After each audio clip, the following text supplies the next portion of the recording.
Did you want to stop? Obviously, you know the drill. You've done all this before, Barry. I won't be. Playing hard, playing tough, just plain good. It's not good enough.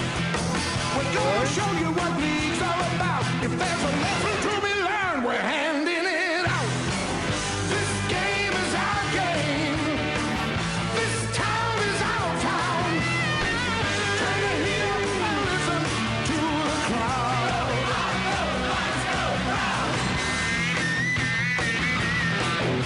Good evening and welcome to the Joust. My name is Naggy. I'm here as always with my co-host Liam McNeil, but we're joined by a very special guest for the second time, our first ever return guest. We're very happy to have Knights aficionado and big fan of the show, big friends of the show, I should say, but also fan of the show, I'm hoping, Barry Toohey. Hello, boys.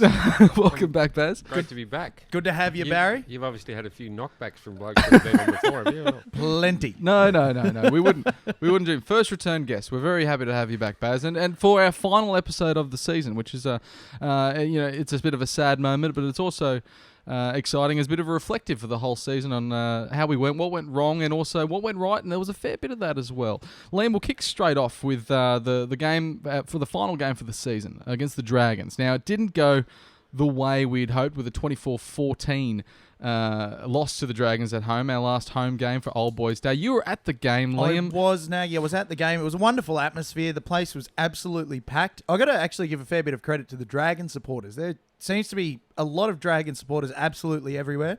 And although I despised them by the end of the afternoon, they were good fans to have. They were loud. They were singing. They were showing their colours, big flags everywhere. I thought they really made that last round atmosphere what it was for Old Boys Day. And yeah, shame we couldn't get the result, but well. It was. Old Boys Day is often the best game of the season. Now, I don't think it was the best game on the field. No. Baz, how did you find the atmosphere in and around McDonald's Jones? Oh, you get 25,000 there. It's always a great atmosphere, obviously. And as you said, Saints have got a lot of support wherever you go. So it was always going to be a big crowd. But the game obviously probably didn't live up to the hype of the crowd, unfortunately. I've always thought playing the Dragons, they've got a pretty good record against us. I know we managed to get a win last year against them at home, but 17 out of 20, I think the record is. Oh, really? Oh, right. Since they became the joint venture, My 17, they've word. 1 out of 20. Well, that's quite the record against us. But it's sort of, and it's sort of, in the Dragons emblem, there's a shadow of a knight, and it's always a little bit like the Knights are living in the Dragons' shadow. But there is a bit of a kinship there, I always think, when we play the Dragons. Do you think they're playing the long con? When they designed the logo, they thought purely we're going to smash the Knights 17 times out of the next 20. Let's put them in the background, Nagy. They went in confident, I think, Yeah. and it seems to be paying off. Yeah, confidence pays, I guess. Unfortunately, to blow your theory away there, the Dragon's emblem was created a hell of a lot before the That's a Knights good came point. into play. So. Good point. Yeah, it's an important point to bring up. But I guess, 1908, they wouldn't have designed... what's a rebel? You can't really have Yeah. a dragon slaying a Newcastle rebel. That's a bit No. hard to put on paper. So, or a mariner. you know. yeah. But anyway, I digress. So Liam, 24-14, obviously what went right for the game? There was a little bit in there. The game was a bit closer than the score. It was a showed. very strange game. A lot went right for the Knights. Unlike we've seen most of the year, we actually came out on top in a number of statistical categories. We ran more than the Dragons, 1,591 metres to 1,519 metres. As usual, our stats brought to us by our very, very own fourth jouster. Yeah, the fourth jouster. The Hebrew Hammer. The Hebrew Hammer. We made more post-contact metres. We had more offloads, 17-7. Less penalties, 6-7. 56% possession, and all starting forwards ran for 100-plus metres. All points to a victory, except in the case of the Knights, it gained us a loss. So I was a bit perplexed. Everything seemed to go right, but it was just the errors that the Knights made were in crucial... Well, not in crucial positions. The Dragons capitalised on them so much. It just seemed like every time the Knights made an error, the Dragons pounced and either scored that play or the following play. Baz, So how it was did you see the game? Where'd the Knights lose it? I think the Knights lost it by the players that were sitting on the bench, or not on the bench, on the side of the fence, actually. There was about 9 or 10 of them that were sitting there that, 4 or 5 of them would have made a hell of a difference to the game. Obviously, I think the biggest stat that I saw in the game was that the Dragons made 42 tackles in their own 20-metre area and gave up only 3 tries. Yeah. So that's an indication that, as you mentioned, the Knights had all the ball, but they couldn't do enough with it. And it's sort of been, especially coming towards this back third of the season, even though we welcomed Pearce back, but struggling to keep Watson on the field. That was one of the players on the sideline, and Ponga as well. And Fitzgibbon also. I and mean, they're a Fitzgibbon, couple yeah. of players right on the line, like you mentioned. They're the ones who are breaking through, scoring those tries. And Yep. it just seems like it was a fairly accurate summary of the season. You know, the Knights tried really hard, worked their asses off, but at the end just didn't have the cattle, really. You know, the injuries have just been horrifying, and I'm going to touch on that more in the news, Barry, with an article you wrote a few weeks ago about the Knights injury curse. But it just felt like, you know, there was a lot of effort. The execution was a bit off, but we just didn't have the guys for it. Yeah, held them to no tries at half time. I thought was an excellent effort. I thought that was good, but that's almost been the Knights for the last 10 years. Is good first half performances, and then sort of it's like they go into the sheds, and we talk about how Brownie gives out Xanax at half time and reads them all a bedtime story. But no, really, it seems to be that that the other teams almost wake up and think, oh, how can we be this far behind to a team that's been on the bottom for so many years, and sort of find their structure again, and they seem to do that. Nino McDonald, especially for when he woke up, it just seemed to like he was breaking tackles like it was nothing. And as soon as he had that big breakaway, it seemed like they've realised how to beat us. But we were unlucky with a few calls there as well. There was a few calls I think that were again nothing that I feel like lost us the game, as has kind of been the theme of this year in the no one moment. I don't think there was a funny one on another rugby league podcast I listened to where they indicated that the disallowed try from Mitch Barnett late in the game, which would have put us ahead. Certain people thinking that moment may have conjured the Dragons' turnaround, perhaps. The fact that they then went on to win the game. Yeah. If they build up ahead of steam in the finals, that call could be the one where people say that's where the Dragons turned it around. So, call that could prove fortuitous to the Dragons. Just shame it went against us. Yeah. Should have been a try, guys. I thought so too. The referee ruled no try, but he ruled no try because he was told that one of the Knights players was offside. And that's true, that one of the Knights players was offside, but he was ruled to be passive. In other words, he didn't figure in the play, even though he was offside.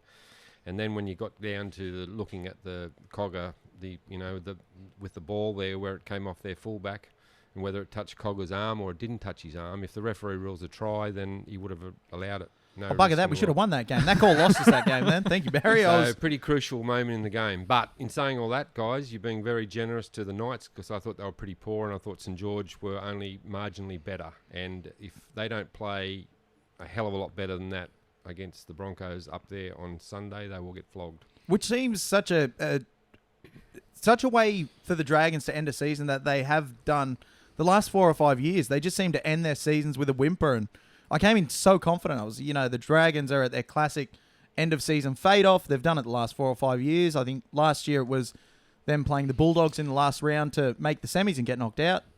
Instead, I thought we had this one. Well, we didn't have enough attacking artillery out there. That was the drama. And as I mentioned, the players that weren't playing, that was the key. We certainly were missing something, and it was scrappy all over, as you said, lots of errors. Liam, who was your hats off for this week? Who stood up amongst the bunch for the Knights? My hats off goes to Big Dan Safidi. Now, he's had probably not the year we expected of Dan, having had such a great year last year, but with his injury in the off-season, he didn't really get a full pre-season, came in a bit underdone by the looks of things, but he really stood up. He ran for 229 metres, 83 post-contact metres. He had 3 tackle busts, 3 offloads, and 20 tackles for only 1 miss. I thought he really pulled that forward pack ahead. Yeah. Again, it's just so weird to see a forward pack running numbers like that and still losing the game. It's bizarre. Yeah, having over 200 running metres is huge, obviously, for any forward, especially Dan Safidi, and especially towards this back end of the season. I think he's been playing quite well, and he's definitely shown us the. Sorry, there's something going on outside. Especially as a spearhead forward that he and he said leading up to the game, might have been to you, Baz, that he said he was going to really stand up and give us something special. But he showed that. He showed that he. But too bad we didn't have another one of him. Too bad his brother wasn't there. He's very clone himself, and to possibly to have 2 of them in there. But for me, my hats off has been someone I've been pretty critical of the last few weeks is Jamie Buhrer. And I thought I was always really critical of him with his running meters off the bench. I thought he wasn't providing any impact. Someone coming in didn't offer much, but starting in the back row, I think he ran for a 127, and he showed him plenty of involvement. And I thought it was just a really good effort from Jamie. Baz, anyone that stood up for you? Mitchell Pearce was the bloke that I thought stood up. I'm not sure of his stats. I knew he ran for over 100 metres, which is ran for 141. remarkable. I think he got tackled 13 times in the game, and that was an indication that he probably didn't think he had the support out there to try and get the job done, so he tried to get it done himself, but I thought he was outstanding. His kicking game was excellent. Yeah, His it first was. time ever kicked for over 600 metres in a losing team. Yeah, it was a great kicking game, no risk in the world. St George made mention of his kicking game afterwards. So yeah, his boot is kind of... He's been outstanding. He's been I think he's probably had one or two games where you could be critical of him, and the rest were fantastic. And obviously, there's that 3 months that he missed that's pretty telling in the wash-up. And just the effort that he puts in every game. He's one of the hardest... I suppose there's no better word than try. He's one of the hardest tries in the NRL from what you see of him on the field. So He backs himself with confidence, and I think he's a real confidence player, and he was playing with a lot of enthusiasm, running the ball a lot, and I think, as you said, you probably didn't think he had what he needed on his outside and try to do it himself, and he's a great running half too, and I think we saw glimpses of that, against Parramatta running, lots of confident running under the post, and in that Tigers game before he got injured, I think he was sort of finding his running game as well, and look, I think it's really good to see Pearce finishing well, I think, at the end of the season as well, because I think, showing he really wants this. It wasn't something that he thinks, I'm playing for a team that the finals are in contention. I'm already thinking about a long recovery over the off-season as, approaching as a 30-year-old, I think he is now. So it shows he's still got plenty to give. Anyone that didn't, Oh, I've got one last little... Yeah, go maybe on. not a hats off, but we've been critical of this player over the past few months, but I think the last 3 games probably been his best for the Knights. Kenneth Albertcio. Kenny kickoffs. Ran for 146 metres, 2 tries, 2 tackle busts and an offload. Again, like I mentioned, we've been critical of Kenny over the last year and a half we've been doing this podcast, but I think he's really shown some improvement that I wasn't sure he had in him over the last few weeks, and I'm proud of Kenny. He's never going to be the best winger in the world. Yeah. He's not going to make any test squads, but I think as a good depth winger over the next few years with the cattle we've got coming in out wide. Well, he's off contract, isn't he, Baz? I believe He is. Yeah. Do you think we're going to retain Kenny? Well, I hope they do, but he's on the borderline, put it that way. I think there's a 30-man squad, and I would imagine he's right on the edge. It's interesting, yeah. I think But he was the season's top try scorer for the club, and he's the top point scorer for the club.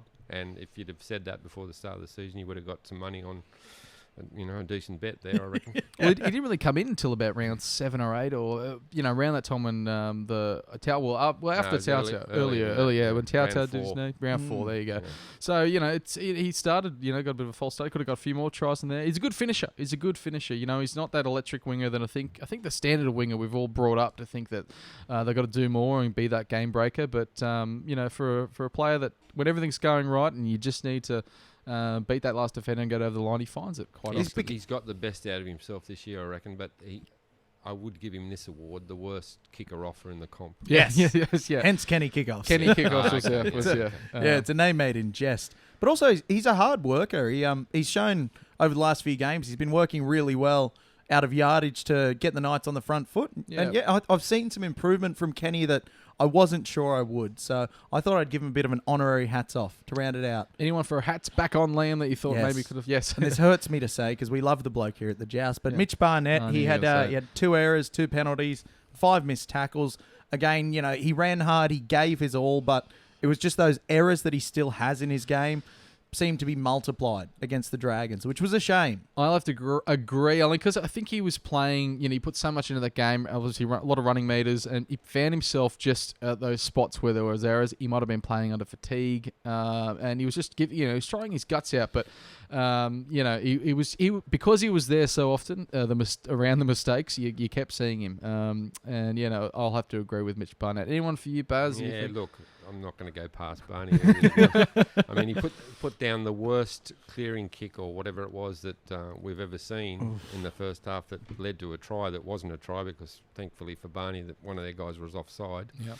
And then the biggest error he made, I thought, was obviously when he didn't pass to would have been SKD, I think, on the wing there in the second half. Overlap. All he had to do was catch and pass.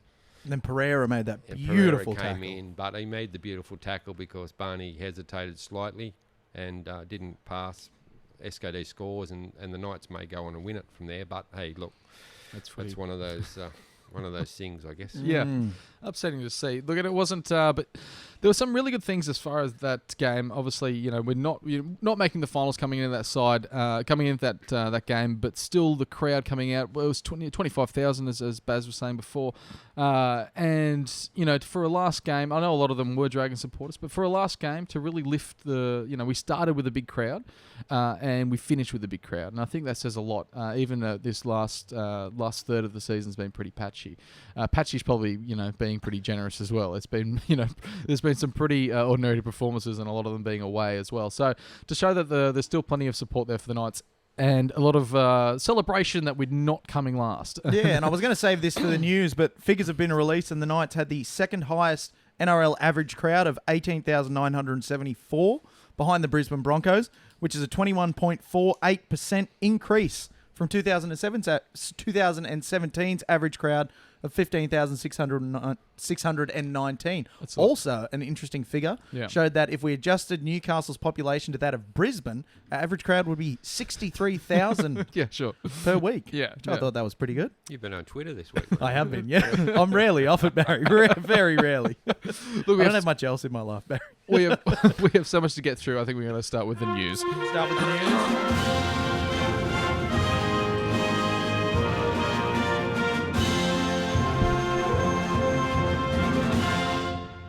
It's a big news. Big news A section. big news. I bet you've missed this show in the 20 weeks that you haven't been on Baz, but Intro goes longer than news, doesn't yeah, it? yeah. Oh, not this week. Yeah. Yeah, no, we've got a big one this week. Now, Barry, first one I want to say is a reporting from your colleague Robert Dillon. Robert Dillon that tells us that TPJ from the Brisbane Broncos has had the buttered chicken at Nathan Brown's house. He's come down, he's had the dinner, he's been shown the facilities. What do we think, guys? I'm in love with it. I'd really love to see him at the club. Baz, what do you think? Oh, well, obviously he's a great player, outstanding player, and he's got the future ahead of him, obviously. Of course he has. But whether they get him or not, look, I'd be surprised if they get him for next year, but they may get him the year after. Alume? But Okay, yeah. they're not out of the picture. He's not unsigned, and Brisbane are paying a lot of money for a lot of players up there, so someone's going to have to miss out. So Corey Oates off contract, and I think Brisbane want to keep him, so he'll cost them a fair bit more, and they've got some big names up there on a lot of money. So we'll wait and see how it goes. The Knights will come up with an offer there that will be very, very tempting, I would imagine. That's good to hear. That's obviously with the two Broncos scalpings for this year with Tau Tau and Herman Esse. We went for the double names with both, and that seemed to work, except for Tau Tau only managed 3 games. But, so to say that there is some Broncos players that he's played with before at the club, it could be a bit of a drawing card as well. But I'm not confident, Liam. I'm not confident only because how often we've been chasing a prop and that we've been excited about. And then... it was James Graham, it was Matt Scott, Jared Wallace. There's, it feels like this is just the prop story that we just can't land, and I don't know, maybe Or we've missed those for a reason. okay. Oh yeah, That's what also- they might be saying. The Okay. Knights This is might what be we need saying, Barry on okay, every we've- week. We're not very smart, Barry. Basically, my research consists of going through Twitter, as you've just mentioned. That's Yeah. it. yeah, you've picked him to a T. But the worrying thing about that is looking at the Brisbane roster is once you take TPJ out, you look at the other young forwards they've got in Sewer, Offahengawi, Payne Haas. I've forgotten all the other ones, but the young Fafita, that Andre Savelio guy who I think played 1 game and then was out injured. Yeah. They've got a hell of a good forward pack. So lots of vowels in lots those of vowels. names, yeah. They could afford to release him, you'd think, given what they've got moving forward. But would you want to still? And I know a big part of it was him staying in Brisbane to play under Wayne, and now you've got the issues with Wayne and whether or not he'll be coaching there in 2020, and who knows? Well, Look, he's been down to the Roosters. He's obviously looking around. Oh, He God hasn't damn it, got- he's going to Roosters. He hasn't got a manager at the moment, or he has got a manager, but he's waiting for that contract to finish up with the manager, which won't finish up until November, which means he won't make a decision before then. Okay. So it's all to play out. But the line of thought is that the Broncos will run out of money eventually. They've already re-signed Haas. They've already re-signed the Sewer, some of the younger guys. They've got blokes like obviously Boyd, Milford, Bird on massive money. So the money's got to run out somewhere. So they're trying to offload a couple. They're trying to offload Alex Glenn. They're trying to offload Jordan Kahu. But no one's going after those guys. So, look, the Knights aren't out of it for next season, but I think the general consensus among the officials at the club is that we're still a chance for next year, but more likely maybe 2020 to bring him back home to an area that he knows and some players that he's very close to. As in Sione, I think, as well. Sione's young fella's godfather, I believe. Oh, wow. Okay. Oh, wow. That's it's very interesting. If not, I'm glad you mentioned Alex Glenn coming off contract because he'd be a great signing just quietly. I know he's had his injury troubles and... Well, this year's been horrible for Alex. Yeah, Am I thinking he's about not, the right? he's not a position that they're looking at, so they're not looking at him. Well, we have got killer back rows. Well, that's the only so thing. that's good. Yeah. Further news, signings. Matt Frawley looking to finalise a deal with the Knights coming from the Canterbury Bulldogs. Depth halfback signing. Don't think it'll be too widely touted in the media. Not a real marquee signing. Now, I'm a fan of Matt Frawley. Really? Yeah. What do you think? I didn't know Baz? Matt Frawley had fans. Yeah, well, I just like it because he's been given a few opportunities with the Bulldogs, and there's not every game that he takes, but he has these moments of brilliance, and I think he definitely he knows he's competing for his spot. He's never got comfortable in that Bulldogs spot, and I feel like he's used to that sort of. Gets a first grade opportunity and he knows he's only got a short window and he'll go for it. But he's got 30 games experience as well. And I feel like he offers more than Cogger does. He has a bit more of a rounded game. And knowing that Brock Lamb and Cogger are both leaving, we need someone, at least one person. So I think Frawley could fit that bill. What do you think? Now, you've been watching the Bulldogs and Frawley more than me because I haven't seen too many moments of brilliance from him. But, look, I agreed to a certain extent with you. He's a guy that can come in if Mitchell Pearce got hurt, for example, and probably run the show a little bit more than what we've had, which is probably what they need. But he's not their number one target, I can tell you that. Now, Matt Frawley might be saying that he's closing in on a deal, but that's probably not quite correct. What's it? I figure every player manager would be telling their player, "Oh yeah, tell the press he's just about signed. Yeah, Tell him it's for $500,000 too." He probably shouldn't have said what he said, to be honest. But that's not to say that he won't come because they're after two. They'll bring two in. They'll replace both Lamb and Cogger, so he might be the second one. But they're looking at another one who's more number one. Okay, interesting there. Watch to this space. Also, he's much younger than I thought. Matt Frawley, he's 23. Yeah. He looks older. Yeah. He's seen a lot. He's a 40-20. He's seen a lot of winters. The 40-20 of a man who is 20, but he looks about 40. He has. But yeah. Now, this one's just a little bit of a throwaway news item that I want to throw in because I'm being very positive about the NRL these days. Yeah. They're forecasting a $50 million plus surplus and 8 clubs to break even. So go the NRL. That's good. The NRL is going to survive another year.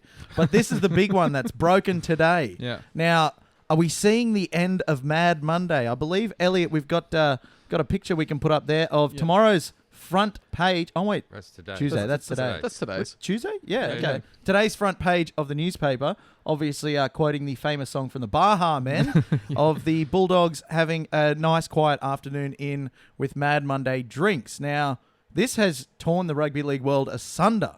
And what I've seen from the fans is that everyone hates the media. Now, the narrative has turned. What's changed? Yeah, the narrative's turned. Previously, these stories came out and everyone was, well, think about the children. What are we doing? And now the narrative's turned to, well, they seem to be having a private function in a roped-off area at the pub. They got the kid off, and well, now you've obviously been on Twitter as well, because yes. on the radio it's been very much the other way. It's been very much they've been acting up, and how could they do this again, and whatever the case might be. Now, Baz, obviously with your long experience with the Daily Telegraph, is this like they wait till Mad Monday and think, oh well, this is what we do. We snap some photos and we throw it up. It's just I guess if you got blokes in the in the nun, in the nude in a public hotel, you're probably going to snap some photos and put it in the media. I don't think any newspaper, if they'd have got those photos, wouldn't have run them. Put it that way. Sure. It's look, Mad Monday is sort of not like it used to be, obviously, but you don't you just don't do that anymore. Yeah. This day and age, you have a private function and let the players do what they want to do and get up to what they want to do, but don't let the public in on it. And I mean, you talk about that being in a roped area. Was it? I didn't read much. I think the photo of what's his name, the second row, Adam Elliott. that was out in the balcony. Oh, From the balcony. So, and look, they were in a roped area, but they were still in a public hotel. So I don't get that. I look at the Bulldogs officials there, who were there, mind you, and think to myself, well, what's going on there? Surely you've got a little bit of smarts about you not to do it in public. that's it. There's so much happening around NRL clubs and so many people on the stuff. Surely they'd have a wrangler. Well, They'd the have- Knights, for example, let's have a look. The Knights had Mad Monday, right? They had theirs at the Cambridge Hotel, but they had the Cambridge Hotel to themselves, and they blacked out the windows so they could do whatever they wanted in there with security guards. They had a couple of security as well. Do whatever they wanted in there, and no one's the wiser, and no one gets hurt, and no photos, no nothing. You give it's giving the press and the public an opportunity to have that glimpse in, which they probably really shouldn't be privy to. Is it? But the Bulldogs 6 years ago also, I think they had a Mad Mondays that they had to apologise to some journalists, some female That journalists. was the Mad Monday at Belmore Sports Ground. It was one of the last Mad Mondays at the stadium before most clubs went around to banning it, which we were discussing before the show. And that seemed to signal the end of Mad Mondays at the stadiums, which kind of always felt like the perfect safe haven. Like, Well, look, I can remember a Mad Monday out at, it would have been probably Marathon Stadium then, and it wouldn't have, I don't know whether it was locked up as well as it is today, but they were in the actual stadium, and it was back in the old days when all you wanted was a photo of someone to put in the paper. So there was photographers trying to jump fences. And Which all side were you sorts on? of- Were you on the outside or were you inside with this? I wasn't in. Oh, look, back in the old days, we were Yeah. invited to Mad Monday and saw some things you probably, as long as we didn't, they were all off the record back in those days. But these days, you try to avoid them if you can. Well, they're only going to be trouble. There's not going to, if there's a Mad Monday that I suppose that, everyone sort of calls it quits by 3 p.m. and goes home, and you know what I mean? It just seems like they haven't gone hard enough, seems to be like that. But it's a Mad Monday right through. You can't, I don't think you can just cancel it at the top as well, because, amateur footballers, clubs do Mad Mondays all the time. You can feel it. You can see it around the town when, cricket clubs and whether it be rugby union. Everyone's done it. So you can't just say that if you're at the top, you can't do it because they're getting paid more. I guess, if anything, when you have more money, you got more opportunity to make a bit of a, have a bigger party. Let's just say That's it. I've seen and done some things at number 2 Sports Ground at the end of a footy season that I wouldn't like being in the paper either. You went missing for 2 days, I remember. Yes, I did actually. Yeah, but I turned up and I'm okay. So, yeah. But it's an interesting one. Where do you stop it? Trent Barrett came out through the week and said we won't be having a Mad Monday, and his players took it upon themselves to get together and, have a good afternoon. It's the end of a season. I guess it's about striking the balance between you're a professional, you need to act like it, but you're still a young bloke playing footy, have some fun. Where do you find the balance? Well, you find the balance in a place that's secluded from the public, And maybe a pair of pants. and They're restrictive. basically you can get up to what you want to get up to, can't you? Yeah. Without offending anybody else. There you go. There's a money spinner. I'm going to open a Mad Mondays only venue. Yeah, I had to clean up a Mad Monday from the Gold Coast Suns once when I was working the Gold Coast, because I had it at the venue there, but they did the same thing. We closed the venue to everyone, and then just let them run right. A lot of broken glass though, and they were all wearing no shoes. Dangerous. It seems very dangerous. What else? But what I was going to say about the Trent Barrett cancelling the Mad Mondays, like how much are the Manly players missing out on? They're going to get a dozen clean skins, 2 cartons of whatever Aldi's got on special for beer that week, maybe a Subway catering platter. This So is the I same- don't think the Manly fans have missed out. Same club Manly- that can't afford chairs, of Yeah. course. So it's That's why I went with the Aldi beer. the Aldi beer, Yeah. the cheapest of the. Of And them not all. much else in the news. I do have another good news story. Gavin Cooper, that's it. I was about to say Matt Cooper, but he retired a decade ago. Gavin Cooper broke a 100-year-old record in the game against the Titans. Frank Burge's record of 8 consecutive tries in 8 consecutive games. Gavin Cooper scored 9 in 9, which is a phenomenal record to beat. He's beaten a future immortal, and I think that deserves some recognition, especially in his last game with his old mate JT. I think that's a perfect way to end JT's career, helping his good mate get this amazing record. And Oh, now I really want to talk about JT's retirement. Well, yeah, look, just quickly on JT's retirement, I think that's what the NRL. I think everyone did that really well. I think leading into his end, recognizing that it was going to be the last time he plays, whether it be at this stadium or against this team, and I think every team had a nice sort of tribute to him, Knights included as well when we went up there to Townsville. Just with a shake of the hands exchange of a jersey, I think it was with Mitchell Pearce. Yeah, Pearce gave him the Indigenous jersey that Mitchell Pearce wore, I believe. And I think that's that was something that the NRL, we only ever talk about quite often when the NRL is not doing things that we all agree with. But I think that one leading into the last month of JT's career, who is going to be remembered as one of the greats, something that someone like Joey never had because of retiring mid-season, very early in the season, I think around 3. In 2007. I still have nightmares about it. Something we never got with Joey, but, to have the opportunity, even though they finished at the bottom of the ladder, they didn't have that finals run that everyone, I think, thought they would at the beginning of the season, or at least a taste of the finals. But, so it was nice to see. Got an Australian tour coming up too, JT. He's going around Australia. Oh, the talking tour. Yeah. Oh, interesting. Not coming to Newcastle, is that correct? Is that? Well, yeah, he's not. Yeah. He's not, but his promoter did ring a couple of weeks back after I wrote something and wasn't too happy that I wrote it, but he wanted to know whether, if he did decide to come to Newcastle, whether it would get support. So I'm not sure where it's at the moment. Okay. Well, I think given... Would you get...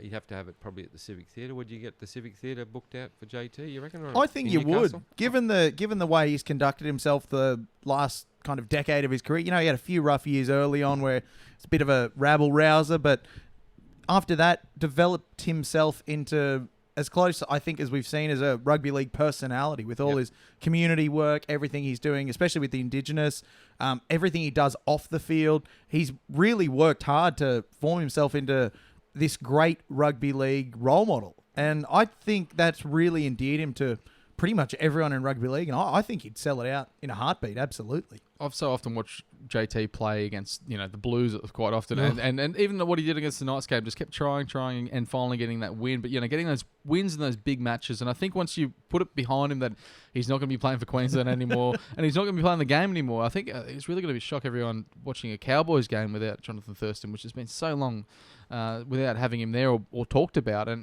they're still obviously going to talk about him. They're going to go through the Joey syndrome where they're trying to, have that replacement of, finding someone that's going to do what JT did. But I think if you're a rugby league supporter and you're being true to yourself, you're probably like, I'd love to go and see him talk because he is going to be one of the greats in the coming years. He already is. So it's going to be... And I was going to put together a list, actually, of all the players retiring at the end of this season and their achievements, but it would have been a 5-hour show. I've never seen a retiring class quite like this year. Barry, you've been around not much longer than I have been, but have you ever seen a year with mass... There's always a few, though. There's always quite a few, but they're doing it better now, as you said before. They just do it a lot better. I mean, JT this year, you can imagine what's going to be if Cameron Smith only re-signs for one more year, for example. What's he's going to be like? Yeah, it'll probably go the whole year as well. So, but for the really good players, I thought Chris Heinington. I thought the Sharks. I was really impressed. I was down there for that game and just so impressed with the Sharks fans because he basically came to the sideline. I can't remember who he replaced when he came on in the first half and came down to the corner where the grandstand was, and everyone just cheered when he was coming on, which I thought was fantastic. And then chaired off by Fafita and Paul Gallen as well. It was a nice touch, And was he the 7th most caps ever? Yeah. So it's great to see. It's good to see. And as you said, doing well. I think 2004 was a better year for retirees, just quietly. Gordon Tallis, Ryan Girdler, Robbie O'Davis. Good point. It was, I don't know why that year in particular sticks out to me, but... I'll have to get under the guys at Rugby League Digest, and get them started on their 2004 Hall of Fame class. Now, we better talk about, just as a bit of reflective for the Knights season, because obviously no more games for this year. We're looking to 2019 now. Liam, I know you've written 4 books of notes there. Yes. But who stood up this year? Now, let's just put a blanket. The Pong was everywhere. He's on everyone's top of the list for the best player of the season. Like he really just he sparked everyone's imagination of having a Newcastle player really dominating again in the NRL. Not since that Not, everyone's going to say Joey. So It's. we're having a no pong zone. Oh, he'll be you can discussed. No pong zone? I feel like if we talk about anything that's and we don't mention him, we'll feel like we're doing him a disservice. But I feel like if we just Well, you can save time and just we're going to say the Pong. Yeah, it's just Yeah. fantastic now and, Well- and not mention him now. Yeah, that's it. Perfect. That's true. Yeah. Thanks for joining us. That's for the wrap up. We've mentioned Kalen Pong. I know. So Liam, who stood up for you? Assuming that we've all mentioned Kalen For Pong. me, the biggest one was Aiden Guerra. He played every game this year. He made 864 tackles, which was 202 ahead of our second highest tackler, which was Herman Asa. He was fifth for tackles in the NRL. He had only 6 errors all year, 37 tackle busts, 5 line breaks. But his work in the middle was just something we haven't seen in a Knights forward pack in a long while. That hard worker, that toiler, everything he did was quality, and everything he did at 100% effort. And just really, he gave his all every week, which wasn't the game that I'd expected out of Aiden Guerra. I was expecting him to come in as more a hard-running edge second rower, but the way he kind of matured into that hard-working lock that just drives the pack was incredible. I think he's gone down as one of our best signings so far this year. I think without him in that team, we probably would have lost quite a few more games than we did. He just gave everything throughout the year. He was incredible. Baz, Don't disagree. no. Yeah, Totally agree. It's He was hard. excellent. He's the type of bloke too that he looks like he's buggered after 5 minutes. Yeah. It's just his mannerism, the way he walks around. He looks like he's, struggling big time. But as you say, he played every game as hard as anyone else. He dropped that ball over the line against someone. That'd be one of those 6 errors yeah. he made that I can think of. But had a fantastic year. Yeah. Was that the Roosters that he dropped? No, it was recently. I remember that. Yeah. I think I drank it out of my memory. we have to do with the losses. For me, it would probably look at someone that I didn't think would do anything. It was Chris Harrington. I thought when we signed him, I thought it was going to be seeing like Anthony Tupou last season and just seeing him come and play 4 games and not. That was last season? Yeah. Oh, wow. Yeah, but I was thinking Tupou was about 5 years. no, it was last season. Only playing 4 games, carrying injuries. Not looking like the player that we remembered him. But Chris Harrington almost finished like he played his last season, with the Knights. I thought he would just be in and out playing more reserve grade, as almost like Matt Hilda sort of did as that nurturing role, bring through towards the end of his career. But he was when he came on the field, you could definitely see a lift of effort, and every run he was making great stats, and he was doing stuff on and off the ball. And for that, for me, lifted my expectations of what he was capable of at his age. But still very competitive. I think he managed to try, but only fell short, just short of a few others as well. So he was, for me, Chris Harrington has to be the player who stood up this year, and another one of our buys, so one of our new players. Excellent buy as well. Was Baz? Did you have a player that you think stood up? I thought without those look, Pearce. I thought Pearce was great, but he didn't play half the season, unfortunately. But he would have made a massive difference because he was, I think, probably 1 or 2 games there where he was a bit below his best, but he was outstanding. Herman Essiesi, I thought I thought at the start of the year that he was going to be one of the players that would, really lift the Knights, and he did. He played, I think, every game bar 1, which was the one he was suspended for.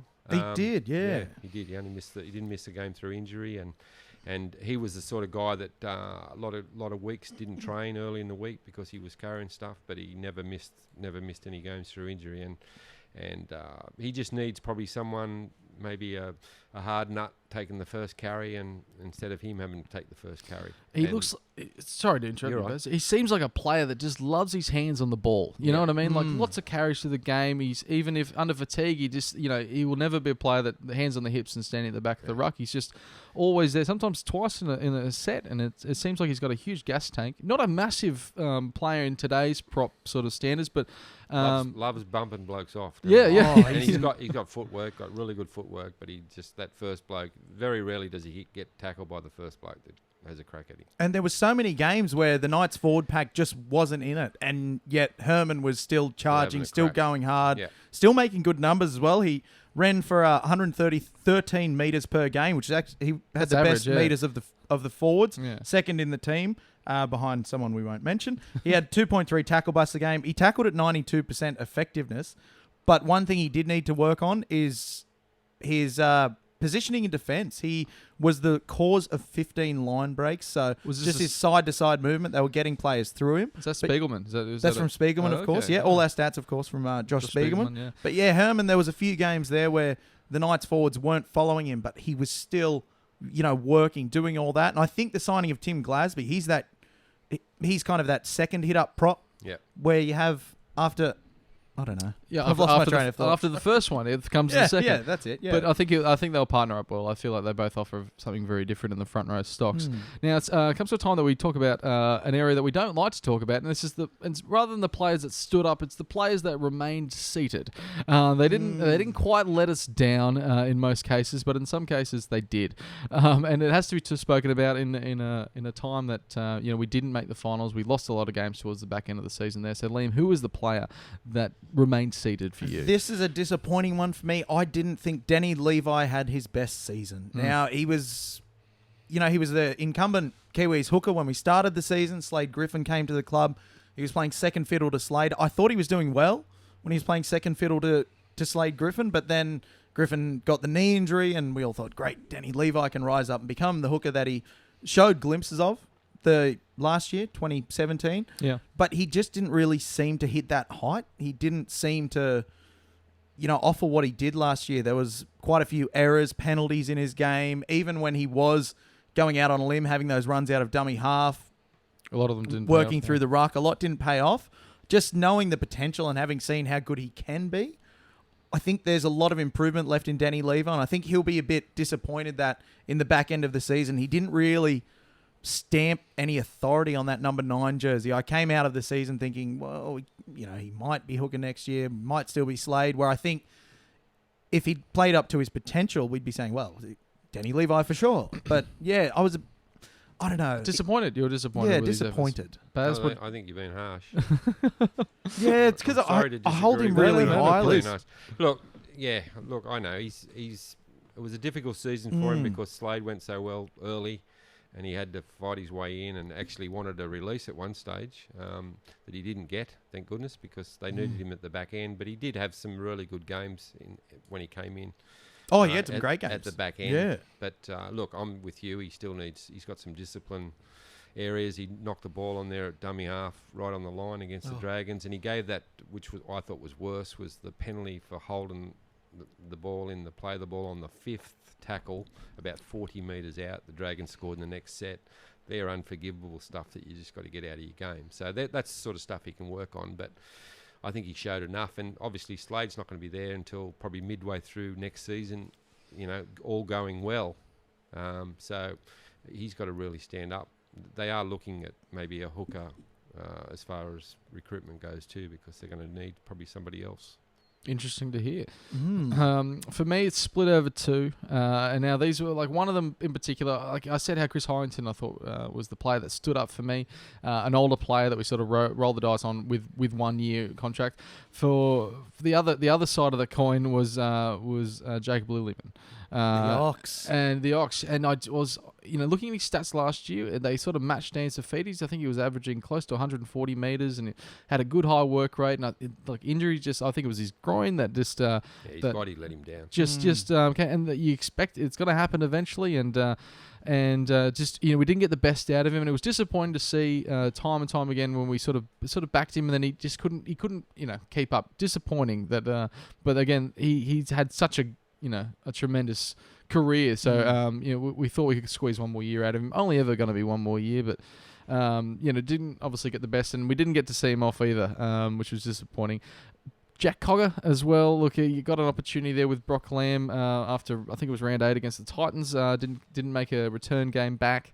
And look, I think it was more like just maxing out his abilities, not like he didn't seem like a player that could really lead the team around the park. And went to a lot of the time went to that favoured right hand side. But for me, just you sort of lost faith in him pretty quickly. I didn't think he was going to come up with much, pull much out of the bag, and he played sort of a safe game. Looked like he was reaching capacity playing first grade. He looked like he was he ceilinged off playing first grade, which is it's what happens to a lot of players. But unfortunately, in that half position with no Pearce and no Ponga and no Watson there, and him filling in different holes, that he just unfortunately for me didn't stand up. Baz, what do you think, Cogger? Yeah, no, I don't disagree. Yeah. He had a couple of good games. Yeah.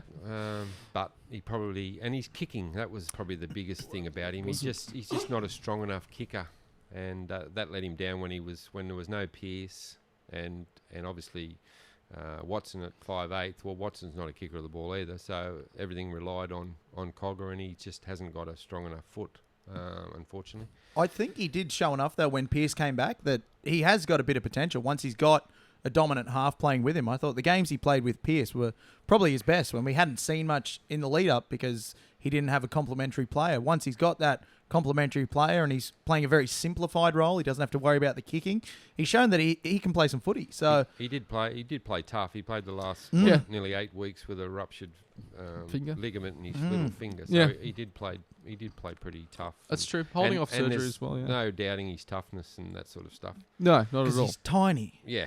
He's just so small. For me, the disappointment for me was Brock Lamb. And people can say what they want, whether he got a fair go or whatever else, but he dropped his bundle a little bit, Brock, when things didn't go his way early, and they weren't going to go his way early because he knew that once they brought Connor Watson and Pearce in, that he might not get a look in, and he started off the bench, if you remember, and then Watson got injured against the Roosters, so he went outside Pearce, and it didn't work, and obviously he went back to reserve grade and never really did enough in reserve grade to look like getting back in. So, yeah, disappointing for him. He's off to the Roosters, even though they haven't announced that yet, but he is off to the Roosters. So hopefully down there, with Cronk down there and a different environment, we might see the best out of Brock, and we might see him back here one day. Who knows? It's an interesting one, the case of Brock Lamb, because towards the end of last year, he was the man. He was the cog in the Knights backline that got everything going. Remember that game against... Not Jack the cog. Not the cog. He was a cog. A cog, yeah. But remember that game against Parramatta last year? He was dominant. And then... Yeah. Found his running game. He found his running game. It feels like it stemmed a bit from... Not being the man anymore. Yeah, something that Nathan Brown's talked about a bit is, we're not giving away jerseys anymore. Yeah. It felt like there was a little bit of entitlement there to be given the red hot go, even though you've got two superstars coming to the side, and that just didn't seem to sit well with him, which I think is worrying for a young player when they're not happy to sit back a bit and learn. Maybe it'll be different with Cronk, but it just seemed a bit odd that he didn't take the opportunity to say, well, look, I'm sitting back to third string now. Let me just work a way back. Yeah, work my way back in, do what I can. And he had opportunity to. It wasn't like that. It was just Watson and Pearce played the whole season and he was blocked out. He had an opportunity to lift and didn't quite make it. So, yeah, I have to agree that it was disappointing to see Brock Lamb not being so prominent last year towards the back end and then getting an opportunity this season. Off the bench, there were talks about like how that was revolutionising again. He was like the new Connor Watson. Like, he was coming off the bench with Pearce and it was injecting something else into the side. I think he might have put a kick in to get a try over Manly, and everyone thought, this is going to be brilliant. Everyone can go home happy and there's going to be no one missing out now. But, just didn't last. What do we think about Josh King? This has been a bizarre year when it comes to considering Josh King as an NRL player, because I had high hopes when he came into the team last year. He was a local junior. He's worked his way up from working in the mines to playing NRL, showed some signs, but seemed to have a really quiet year this year. He was, given plenty of game time off the bench. Didn't really show much improvement till the last few weeks. I think it was around 23. He probably had his best game in the NRL.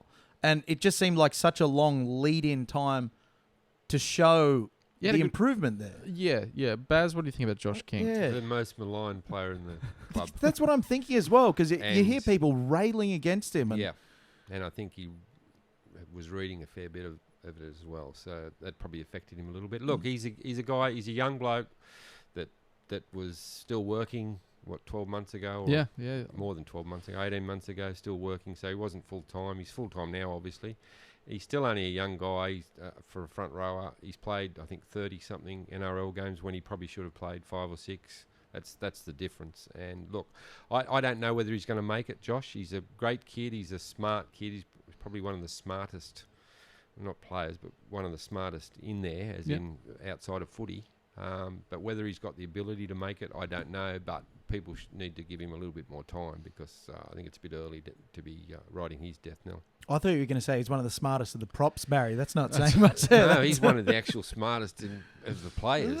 All right. Very interesting to see. Yeah, there's potential there. Honourable mention to Nick Meaney as well. I'm very sorry to see Nick Meaney go. There was lots of talks about him right through the season to say that he really should get a run, and then when he finally did, he looked like he stepped up. He injected himself well. He showed that he's got he had some soft hands, a good running game, put himself in the right position a lot of the time. Still showed that he's a very young fullback, and he's and obviously compared to another young fullback of ours who we can't mention after we from the initial lead into this, but I'll be really sad to see Nick Meaney go, but I hope that he plays some great football at the Bulldogs. And he's got a lot of good footy ahead of him, Nick Meaney, I think, and it'll be interesting to see how they fit him in with Will Hopewadi. Evolving as a fullback. He's turned into a very, very good fullback. So whether he moves back into the centres for Meaney to play fullback, remains to be seen. But yeah, it's a shame to be losing. It's the same with Jack Cogger actually, because Lewis has come on the scene. They got the old bloke coming back next year as well. So there's no guarantee Jack's going to slot straight in there either, which is probably what he thought he was going to do when he signed there. So we'll wait and see what happens there. Isn't it strange, the business of NRL signings and player movement? Well, speaking how of, does it work? 3 players for next season that we've got, obviously Ramian, the prop that you mentioned before, Tim Glasby, undefeated Origin, and Edric Lee as well. Now, with those 3 players, assuming they're playing first grade, assuming people stay fit, let's assume that we lose a regular amount of players, but we can keep the main ones on the field. Where do you see us finishing next year? Too early to say. Too early to say. Yeah, that's probably... There's 7 spots to fill, so it depends on who they fill them with as to where they're going. But if, for argument's sake, they don't fill them with anyone, they will. But who they've got now, if you keep Pearce and Ponga on the field, Watson, throw in Ramian and Glasby into that mix, they've got to be looking at 7th or 8th in around there. I would have thought they'd be. If they're not punching towards a top 8 next year, given a bit of luck with injuries, then there's something wrong. Liam, would you... yeah, I'm going to agree with Barry You'll there. say top 2 just because you... No, I'm being very realistic these days, Naggy. Remember the start of the season? We said, let's be realistic. I think it'd be a good time to discuss how we predicted the season would end. And I think we pretty much agreed that the Knights would finish somewhere between 9th and 12th. We said 10th, I think. We did. I think we said around 10th. But I think what people are forgetting is how much of an improvement that is. Yeah, it's on huge. the last, like watching Knights fans talk about it. There's still people say, sack Brownie, get rid of this guy, and get rid of that guy. We've won more games this year than we have in the previous 2 seasons. We haven't come last this year. I think that's a huge improvement. Yeah. And given the injuries that we've had, to finish in and around that kind of battle for the 8th spot, even though we lost a few towards the end of the year, to be forced out of that maelstrom, I think we did really well. The games that we won, majority of them, except for Parramatta down there, was by a fine margin. A lot of those games we wouldn't have won last year. So to get just enough wins to keep us off the bottom, keep us competitive, and Parramatta, if you looked at their squad at the beginning of the season and just say that they're only going to win 5 games or for 6 games, something like that, just ridiculous to think that they would capitulate to that point that they couldn't get anything working. So it's not all squad, it's making that work as well, and I think it's good that what we did. We better get to your sack, Liam, because we're... Yeah, I'll just quickly touch on real quickly. I think what Knights fans also need to remember, because when we look back, we're not going to remember all the injuries, but how effective we were. Barry, you wrote a few weeks ago, just before round 23, that 6 of our recruits up until that point had missed a total of 46 games. Pearce, Watson and Ponga had only played 176 minutes together out of a possible 1,760 minutes in the opening 22 rounds. Ross was out for 9 games. Jacob Safidi, 16 games this season. Tao Moga missed 17. It's a laundry list that I think will get forgotten. And people just say, well, we finished 11th. That's not very good. Finishing 11th, I think, with the problems that the Knights have had in the injury room is quite an achievement. And I don't know if I'd call this season a success, but it's an improvement, Naggy. It's definitely an improvement. Success is such a loaded word. What does success really mean? Does it mean you win the comp? For us, I think it just means we didn't come last. There's 5 teams below us that that are looking at how they can now get above us. You know what I mean? And that's something that we haven't had for years. Liam, we better open your sack because it's getting rather...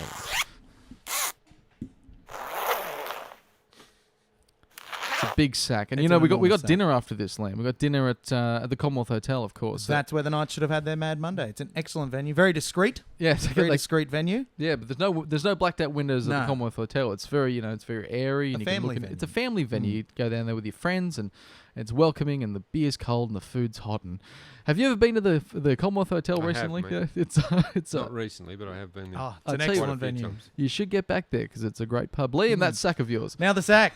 First question. Oh, it's more of a statement from Craig Arms. Craig says, watching the team grow from 3 spoons in a row to the third 4. He went to Penrith Stadium for his first away win. It's 1 out of 10 for Craig so far. Was a highlight. He saw some new confidence, maturity, and our new signings for next season is what he's looking forward to, onwards and upwards. Yeah, no, I'll have to agree with him because he didn't really post a question there. But thanks for getting involved. That was mostly Craig. statements this week, Mostly actually. Yeah, it was mostly statements. So But no, we'll but- respond with a... Yeah, look, obviously it's what we just spoke about, but it's it's exciting to see when they could get it together and work and get off to start the game well and lead at halftime. It felt like we were in a lot of those games there, and I think it was to the credit of people like Pearce coming back with a kicking game against Penrith that we showed how much with that game manager there, what we can achieve and sort of outplay the other side. You know what I mean? So often we've been sort of had our back up against the wall, I think, for a long time now, and just sort of hoping for a bit of a game break. But to have someone like Pearce there actually working the other team down and grinding them down and frustrating them out of the win, is what I feel like we did with Penrith. Would you agree, Baz? I agree with you. Now, Gavin Morton, speaking of Penrith, man from the hills himself. Now, this is an interesting one from Gavin. After the excitement of winning 5 of the first 10 games and then winning only 4 for the rest of the season was a bit of a bummer. Would we be happy with Brownie delivering a similarly underwhelming end to the season next year? Barry? Well, no. Yeah, I don't know why Gavin asked that, but I wanted to use it to talk about. As we did have a flying start to the season, there was rocky, 2/3 of the rest of the season, but... Well, injuries were the killer. Yeah. You got to look at what you have available, and I think at the beginning of the season you sort of put all your cards on the table and go, these are all the players that we got. So when players do get injured, you know what stocks are there, and it's so rare, probably except Lewis at Canterbury, that you sort of uncover this great player, this great first grader from the stocks of reserve grade that actually plays on. And so I think assuming that all our if you can't get a squad to play like Parramatta, if you can't get the Corey Normans to be firing most weeks, and but going out and buying Moses, and him just being a bit of a flash in the pan, it just seems, or getting frustrated with these other teammates. It's so if we have everyone on the park and we still can't get the wins, then it's a problem. Yeah, depth was always going to be the issue, wasn't it? There's no risk about that, and it's and depending on who they bring in from now on, still could be an issue next year if we get more injuries, but. You just hope that the 7 or 8 players they're going to bring in now will fix that drama. I got to ask you, Baz, when Brandy came out recently and said, "No, we got to have a look at how we manage our injuries from like our injury plan," I think he might have called it. Is there much you could do about it, or is it just we got to look at more? Is that more of a recruitment look with the team? Like we got to have deeper stocks in key areas. I think it depends what the injury is. If they're if they're contact injuries, well, there's not a lot you can do. But if they're groins and stuff like that, well, these days, they're saying that teams shouldn't have players that are suffering groin injuries, so they'll have a look at it. Because that kind of came up with the Jack Bird to Brisbane scenario where they got him up to Brisbane, assessed him, and he was injured, broken. And yeah. Is there anything in place that the clubs need to tell their future club that, this guy's carrying an injury or he has a history of this kind of thing? Well, before you sign them, you're supposed to give them a medical, which, someone like Trent Hodkinson didn't have before he signed here, for example. So you're supposed to put them through a medical, and then you make a decision on what you think. Obviously, they signed 2 guys that had already had 3 knee reconstructions. So you'll find now that they won't sign anyone that's had 2. Right, yes. Yeah, Oh, which is God. why Jordan Kahu, for example, is a good player of centre, played on the wing. A goal kicker would be a perfect signing for him, but he's already had 3 knee reconstructions, so they're not going to touch him. And they won't make that mistake again because they've already been burnt. So they're the sort of things you look at, I guess. Yeah, knees haven't been great for us. We've offered to donate both our knees. 4 knees we're willing to give up. We said, We would stay with 2 rigid legs for the benefit of the Knights. Liam, our final question for the Final season. question, and again, it's a statement. Adam Clements says, first match of the year had to be the highlight. It was brilliant, that Golden Point win over Manly. Excitement and build-up, and then just sneaking the result in Golden Point was a brilliant crescendo on months of hype. I included that one because I just think that's a beautiful way to speak about it. Was there a particular game that stood out for you, Baz? Oh, that was fantastic. That was a great atmosphere. But I guess what that did was raise the expectation. They won the next game as well. So you won your first 2, and then all of a sudden there's a bit of expectation around the team, and then the injuries hit. And look, I thought the Penrith win, I thought that was outstanding down there. Mainly because there was still that nagging suspicion that if a few teams below the Knights won, that the Knights still could finish with the wooden spoon. So that was a little bit of a worry. And to go down there when they had so much at stake, and I thought that was probably a great win. It was one of those gutsy wins we don't see often out of the Knights either. I liked the Brisbane win. I got there for the second half of that win. That was a good one. That was a beauty. Manly down there was a good win too, without Pearce. Pearce first. With Cogger there, because they didn't play that well, but they toughed it out, and obviously there was the Parramatta, game, which was the only game during the year, I guess, where the coach could throw his board down at. And just relax. 20 minutes into the first half, and not worry about the Must rest have been of like a holiday for Brownie. Yeah, He just zoned out. the only one. Yeah. Now, we said we're not going to talk about Kalen Ponga, but I'm going to go over his season stats very quickly. 108 tackle bust, 3rd in the NRL, 6 tries, 14 try assists, 2nd in the team, 112 metres per game. He was 3rd in the team, 14 line breaks. He was 2nd in the team. I just couldn't not talk about him. He's a I'm superstar. sorry, Naggy. He's a dead set superstar. But that's all I'll say. Hopefully we can hold on to him. Hopefully he doesn't, suffer too many injuries. He's one of those players that puts himself in those spots where he could get injured because he does, attack the line a lot, beats the first man, and so often we see people coming down at the back of the ankles, and I'm fearing for his ankles already. This 20-year-old fullback of ours, but Double page spread in the Newcastle Herald on Saturday, guys. Oh well, there you go. On Kalen Ponga and his family. Excellent. Excellent to see. Yeah, So, good. There's one for the listeners. Nice. Yes, absolutely. Yeah. And make sure you check out Tui's news on Correct. Saturdays. Big news. There'll be some signing news in there. Actually, I might even reveal that halfback that I was talking about. There you go, Oh. guys. So if you will be out on Wednesday, so please make sure they'll be out on Saturday. Actually, and I might even reveal on Saturday who the front rower is that will be up probably later in the week to maybe. Oh, this is going to be the best day of the year. Some butter chicken.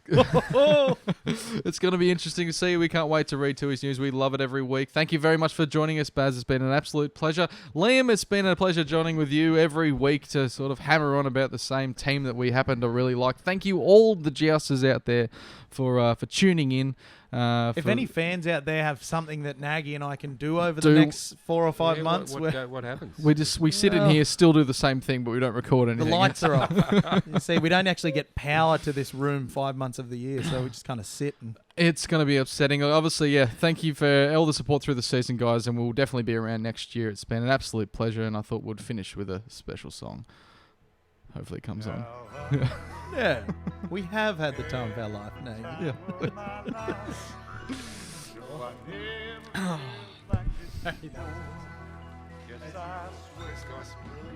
Well done, mate. Well done. Thank you. Wow.